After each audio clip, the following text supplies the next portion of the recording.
Hey everyone, welcome back to the channel. This is episode 3 in the photo critique series that I've been doing with followers over on Instagram, where basically they send in some images that they want me to take a further look at and see what they did right, maybe what could be fixed and changed, just a different perspective on where the photo could have been taken. So yeah, I've been having a lot of fun with these, and this is the next one, so let's dive right into it. So this photo right here was sent in by Brennan Giebert, or Giebert. I know I'm probably pronouncing that wrong, so I apologize in advance. But he sent in this beautiful F40 cruising on this highway road in the mountains. Like, what a dream location and setup. And not only do you got to appreciate that this thing's rolling on the road and you're capturing it that way, but you also have to appreciate that this is probably done on a road that's not closed, and the fact that you can get such a scene here without any other cars in the shot here is awesome. I mean, that's just a dream shot, and you know, I'm a Ferrari fanboy, so this one already hits close to the heart. You got Ferrari red here to work off of. You have a beautiful day. The initial look at the photo is, I love it. It looks fantastic. A couple of things that I would dive into as far as clone stamping goes. So right off the bat, there's a couple things that I would probably change personally, and it's nitpicky, but it kind of just helps refine the overall polish of the photo. And I talk about this 100 times, but it's a little bit goes a long way. And it's just little things like I'm not crazy about that little highlight that we're getting, so I'd probably zip something like that out. I'd probably clean up these little cracks right there, maybe that and this. I probably would have cleaned just this little white line on either side of the yellow line, and then maybe some cleanup at this dark spot. As far as the road's concerned, that's probably the couple of things I would have done. I would have maybe done a little path blur here to help emphasize the speed. It could look a little weird though, so it's something that I would have just, you know, very light-handedly put a little bit more rotational blur right there, just to see if we can kind of trick the eye to getting more of a sense of speed there. Let's see what that would have looked like. I'll just run that with you guys and then I'll fast forward it. So by that I mean you're gonna go blur, blur gallery, path blur. So once you find yourself in the path blur gallery here, you would just basically see if you can get any more sense of speed here on some of these sides of the image here, just to make it seem like you're going a little bit faster. It would have been cool to maybe see how this played out. Obviously that's too much, so we want to add more taper, and we want to reduce the speed down to, like, you know, under 20% probably, something like that. Just toggle that. Yeah, there's just a little bit more blur there. At the moment it's affecting our car, but we're not worried about that. Let's go, like, just for the sake of the video, we'll go like 20%. And then we want to teach it to hit over here as well. Right, so we have a little bit more blur coming in there. So now you hit OK on it, and there we go. So now you're going to want to spend a little bit more time on this, you know, really refining the speeds and the tapering. But you can already see when I click on and off, we're getting a little bit more blur there. Obviously, there's a big issue with it blurring the car in the middle of the photo right here. But the cool thing about the path blur is if you make it on its own layer, we can then layer mask that in, and now we can go in with a white brush and just paint where we want that emphasis on speed, right? So like right in that corner there, and then right along here we want this to, you know, kind of blur out a little bit more. And you can really start to play with the speed of the photo. You probably want this to taper, like, you know, I'm trying to do this fast for you guys, but like you want it to taper off here around the car, but then around the sides you want more speed, right? So like it's the littlest shift, but you see how those trees just get a little bit more blurry when I toggle them off. Makes the car seem like it's going a little bit more fast. Just toggling this on and off right now, just toggling that on and off, I'm seeing that, you know, should we have had maybe a couple more arrows going here and here and here and there. Maybe like and we can run another layer on that at a different speed. Maybe the 20% I had would have looked goofy on the road. So you'd run that back into another path blur, and then like maybe add a little bit more speed there too. Just if you weren't like, you'd do that if you weren't happy with the speed. And I think it kind of looks interesting with just a little bit more speed there. I think that, you know, kind of looks like you're going 10 miles, 15 miles per hour faster. So if you wanted to change the sense of speed on a shot like this, that's probably how I would go about doing it. Do I think this photo needs that? Not specifically. I don't think it needs that. But it's just a cool little note that we can make on, since we're talking about this already. So I'm going to get rid of the path blur, so that's not in the photo. And we're back to square one. And the next thing I'd talk about a little bit here is I love the flare that we're having come from the right side here. It works out perfectly, and I'll tell you why. It's because like you got the shadow here.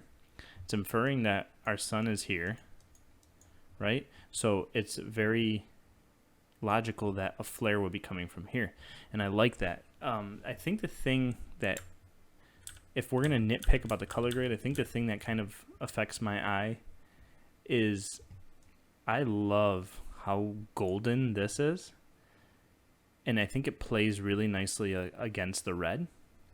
But then in the back here and here, there seems like there's just a slight, and then with the flare, it seems like there's just a slight shade of red being thrown in there. And I don't think that's a bad thing. I think the red flare could play off the car. Again, this is nitpicky, and this is from my perspective. So I'm just trying to explain what I would possibly do when I'm adding that flare. When I'm adding this flare over here, I would probably try to have kept it a little bit more golden. So now when you're looking at the weight of the photo, we have gold, red, and then a nice little gold weight. Would have been, I think, a nice cross play. And I should be able to run a flare of my own over there to just make that a little bit brighter. Let's just see what it would have looked like.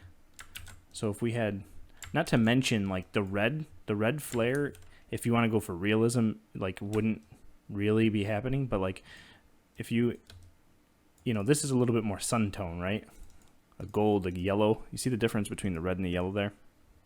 And again, it's a color grade, it's preference, it's mood. Maybe purple and red is what you wanted, and that's perfectly fine. I'm just showing you the weight of how I would have attacked the photo specifically here. And you could have really stretched this, right? It could be something like that. It could be something this wide. I probably wouldn't go that wide, but I'd do something like that. Remember, we got red behind it, so it's not going to look exactly how we want it to. And I like how you dragged it down to affect the guardrail too. I think that's immersive. So I'm going to do the same, and something like that. Now, as far as a color grade goes, it seems like there's a very good consistency between our image. Still, though, you see how this is a little bit pinkish almost. It's like a purple. Even right here, there's like a little bit of a purple hue coming in. And sometimes you can see, if you get your hue and saturation, you jack it all the way up. Okay, so it seems like we're getting a heavy red. So what I'd do is I would try to select out those areas. And for the sake of the video, I'll just do it really quickly, and then we'll just brush in. Like, say it's something like this, right? And I'm just going to go with the brush after I have the general selection made. And again, this is, like I said, this is pretty picky, but it's just some initial things that threw off my eye. Take the color balance, and I try to go, let's just say that's a highlight. Try to go a little bit warmer and away from the purple a little bit, right? Okay, so there we go. So now if I click on and off that, you could see that purple shift is going yellow. Now my highlights are consistently warm, right? There's not that purple. You see the shift that's happening there? I'll try to zoom in for you guys. See when I pop that shift on and off, there was just this consistent purplish red coming over into the highlights that I think, you know, if you can capture this gold, it will play really nicely with the red. And, you know, furthermore, now knowing that that might be the palette that I would personally go with, I will go back into my blues and like I'll make them a little bit more like a cyan, make them a little bit more vibrant. And yes, as far as the color grade goes, I'd probably be rolling with something like that. Now I could take all of these off, and you could see there's a, you know, which it could be just a preference and the style you want to go for. There's a lot of purple pumped into the darks here, whereas the photo in my eyes with the color tone and everything, like I think I will want a warm influence since my car is red. Yeah, so the other part I really like about this image is the depth you have here. I think there's a fantastic play. I'm going to get rid of all these other changes here. Just get rid of the color toning. Back to the square one of the image. I love the depth. I love the atmosphere. I love the weight of the image. Do I think we could have cropped in a little bit more? Maybe, you know, maybe there's a little bit more crop that we could get in there. I wouldn't want to lose any of that mountain, but like maybe something of this nature. Do I think it needs a crop? Not necessarily. There is a lot of weight in the front of the road here. This section here, there is a lot of weight there. That's why I would want a little bit more speed, maybe. But yeah, overall, I think it's an awesome image. I mean, we're really splitting hairs on a lot of things here. I like the composition. A lot of people will say, you know, oh, you don't want to center frame it, but I think you kind of dodge that by, you know, you're at like if we very poorly gridded this out, not like that. I think you're in a nice spot there as far as composition's concerned. You know, you're in that, like, that's not a perfect grid, obviously, but you're in like this lower central spot. And I don't hate centering an image. I think there's a time and a place for it, and I think this works well just because the weight of the photo and like how you have this road, how the road's like curving in here. I think it really opens up the door for a center frame. I think the composition, in my eyes, there's nothing wrong with it. If I were doing my little final tweak, I'd probably do this with the crop. And not saying that it needs to be done, I just know my personal style. I want something to be parallel with my frame. And with this, you can see the grid points. Look at the front bumper. I'm making the front bumper at least parallel with the line of the bottom of my frame. Whereas like this, it's, you know, kind of diagonally on that crop. Here, it's just going to, you know, put some sort of edge, some sort of straight aspect on the bottom of my frame. I love, like, especially when I'm shooting buildings and stuff, I love when my buildings are nice and flat to the edge of my frame. So like I like when I can get something flat and parallel to my frame like that. Personally, do I think something like this works? Yes. I don't think it's going to end all be all if you didn't make that crop, because I do like the motion that we're getting here. And obviously when you make that little twist, you're going to lose that sense of direction, I guess you could say.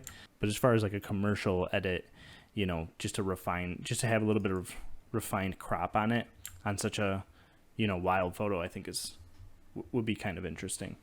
But yeah, overall, the photo is awesome. I mean, this is exactly the situation you would want to shoot this car in.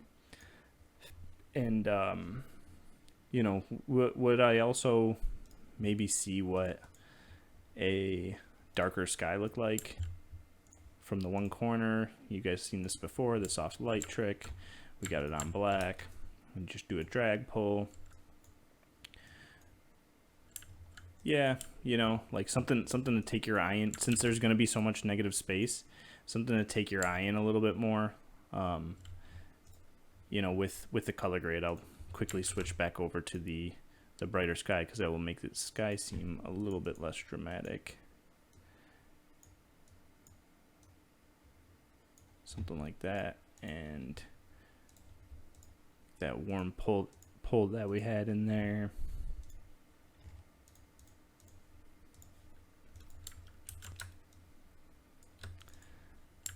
And yeah, you know, it's really not too far off. I think either work. I really don't think you need to change too much there. One last thing I might add to this would be maybe taking out some of the blue haze that's in the mountains, and I'll do that really quick here, but it would be a little bit of a longer fix. But let's just get some selected. I'd take a selection, I'd run blue, the channel I'm trying to kill out of it, and you could just see like it's just a subtle shift, right? Maybe it needs a little bit of cyan too. It's a little shift there, but it's just going to give your photo, the mountains aren't going to be like in the same palette essentially with the sky. So you're just going to give yourself a little bit more range to work with, and I'm just going to paint it in. Again, I would, if your sky is selected, this would be way easier, because then I'd just take I'd inverse the sky selection and basically take blues out of my image. But yeah, something like that, and it's a little shift again, and it just takes the blues out of that mountain range and makes it its kind of own section in the photo. And I think when we had this section a little bit warmer as well,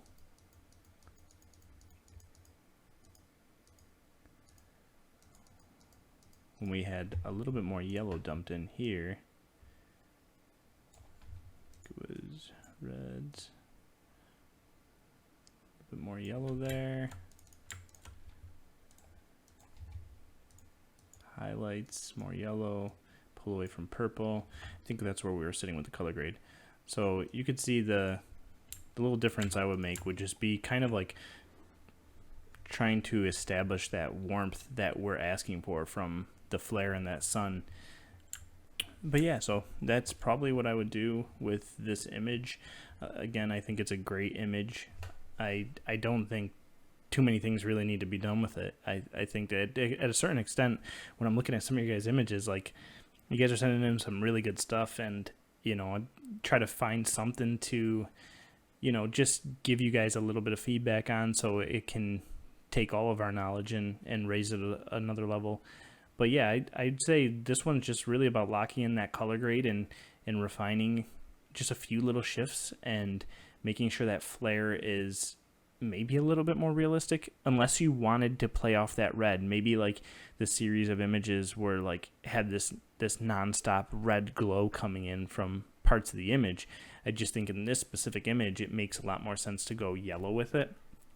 And then I think the yellow plays awesome with the red, you know, the yellow line, the yellow, you know, straw and grass, the red car. It, you know, if we went a little bit more cyan in the blues, and really it's just like shaping the light and channeling it to point your eye towards the car.